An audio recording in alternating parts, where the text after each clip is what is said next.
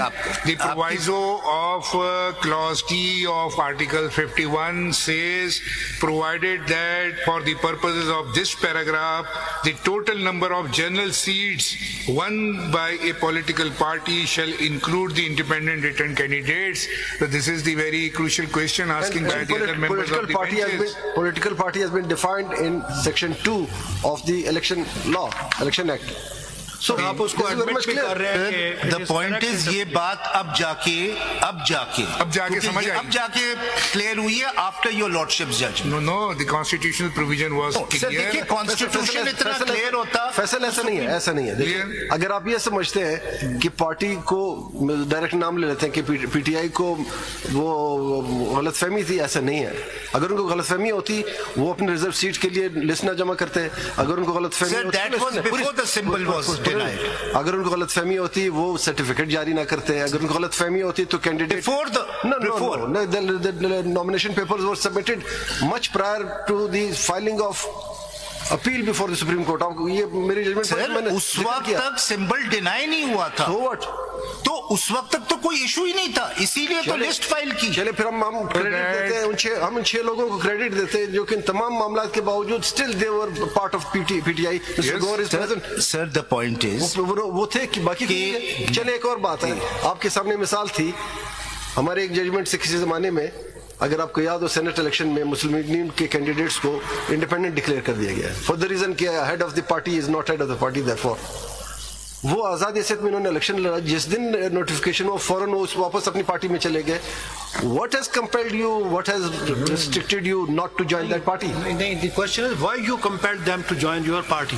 یہ دونوں question ایک ساتھ. Sir, the reason is دیکھیے ایک انڈرسٹینڈنگ تھی, وہ آپ کی ججمنٹ نے کلیئر کر دی. وہ آپ کی ججمنٹ نے کلیئر کر دی کہ وہ انڈرسٹینڈنگ غلط ہے.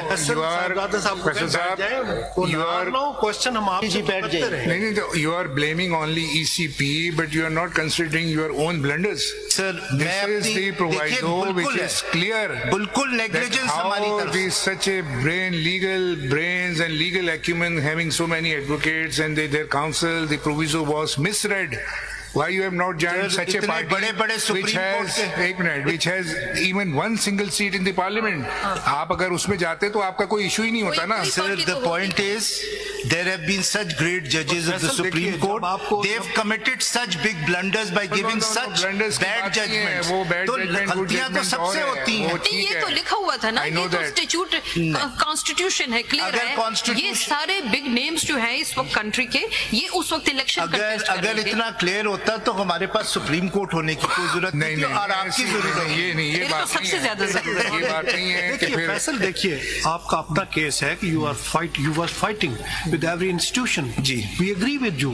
if it was the position and the facts, تو آپ کو تو زیادہ کانشیس ہو کے اور بہتر. میں اسی پہ آ رہا ہوں, میں ان سب سوالوں کا جواب میجورٹی ججمنٹ سے دوں گا. ٹھیک ہے. اچھا, اب میں نے کیونکہ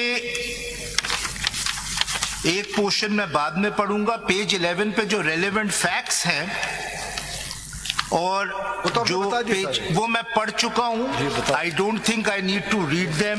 I think your lordship is aware of the facts as well as یہ جو سارے سوال اٹھ رہے ہیں. میں صرف ارج کروں گا کہ اگر آپ پیرا 19.1, 19.2 and 19.3 دوبارہ پڑھ لیں تو آپ کو پورا پی ٹی آئی نے جو کیا ہے وہ آپ کے سامنے آ جائے. اب let me come to page 15 para 20. کل بھی فیصل بات ہوئی تھی whether CMA 5913 of 24 was for impleadment by the PTI. impleadment to assist, yes. کیا ہوا اس کا؟ جی وہ بھی میجورٹی ججمنٹ سے ڈیلٹ ہے. نہیں وہ بھی میں کسی نے پریس ہی نہیں کی. نہیں, پریس بالکل پریس کی, انہوں نے اسیس کی. سلمان اکبر بالکل اسیس کی. انہوں نے کہا میں فارملی بنانے کی ضرورت نہیں, میں میجورٹی ججمنٹ پہ آتا ہوں. امپلیمنٹ کی اپلیکیشن نہیں تھی نا پھر.